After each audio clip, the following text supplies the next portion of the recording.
Jesus is the healer.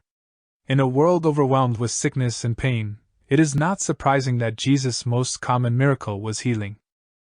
Often Jesus had compassion upon seeing someone who was ill, demon-possessed, or injured and healed them. Jesus did not stop only at healing physical sickness, but he also healed people of their spiritual sickness of sin through forgiveness. Overall, Jesus is our healer. Over and over in the Bible, we see that Jesus healed people, both physically and spiritually.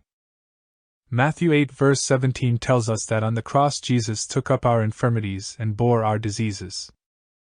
It is by his salvific work on the cross that we experience both physical and spiritual healing.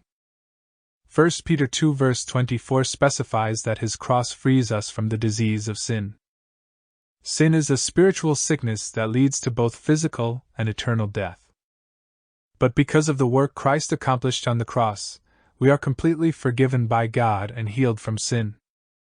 Because Jesus is a healer in our lives, we can come to him with our pain and problems.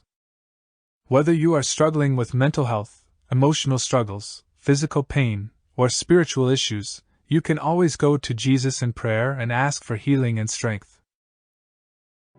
When evening came, many who were demon-possessed were brought to him, and he drove out the spirits with the word and healed all the sick. This was to fulfill what was spoken through the prophet Isaiah. He took up our infirmities and bore our diseases. He himself bore our sins in his body on the cross, so that we might die to sins and live for righteousness. By his wounds you have been healed. He heals the brokenhearted and binds up their wounds.